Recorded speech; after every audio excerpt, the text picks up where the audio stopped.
పోలీసులు మిమ్మల్ని అరెస్ట్ చేయడానికి వస్తే భయపడిపోకండి. చట్టం ప్రతి సామాన్య మానవుడికి ఇచ్చిన 3 హక్కుల గురించి తెలుసుకోండి. నేను అడ్వకేట్ దాసరి వెంకటేశ్వర్లు. మొదటిది, పోలీసులు మిమ్మల్ని అరెస్ట్ చేయడానికి వచ్చినప్పుడు ఏ కారణం మీద అరెస్ట్ చేస్తున్నారు అనే విషయాన్ని మీరు అడిగే హక్కు ఉంది.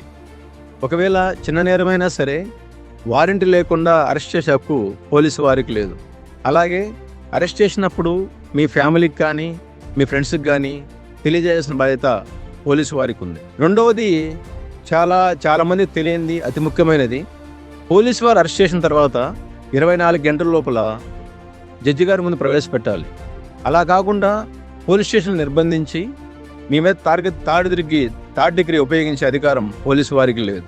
మూడవది, పోలీస్ స్టేషన్లో పోలీసు వారు మిమ్మల్ని విచారించే సమయంలో మీ సొంత లాయర్ని మీ పక్కన ఉంచుకునే అధికారం మీకుంది.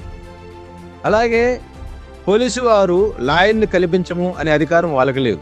లాయర్ వచ్చే వరకు నేను సమాధానం చెప్పను అనే అధికారం మీకుంది. అలా అని పోలీసు వారు మిమ్మల్ని బలవంతం చేశాకు వాళ్ళకి లేదు. ఈ 3 పాయింట్లని మీరు గుర్తుపెట్టుకుంటే చట్టం మీద కనీసం అవగాహన మీకుంటుంది.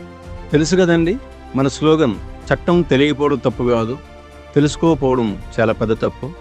అలాగే వకీలెన్స్ ద్వారా ప్రతి సోమవారం, ప్రతి బుధవారం, ప్రతి శుక్రవారం రోజు సాయంత్రం 6 గంటలకి ఒక లీగల్ సమస్య మీద మీకు అవగాహన అనేది ఒక వీడియో అప్లోడ్ జరుగుతుంది. దాంట్లో మీకు అవసరమైన ఏమైనా ఉంటే సలహాలు, సూచనలు కావాలంటే కింద కామెంట్ రూపంలో పెట్టండి. వీడియో నచ్చితే లైక్ చేయండి, షేర్ చేయండి. ధన్యవాదాలు. అడ్వకేట్ దాసరి వెంకటేశ్వర్లు.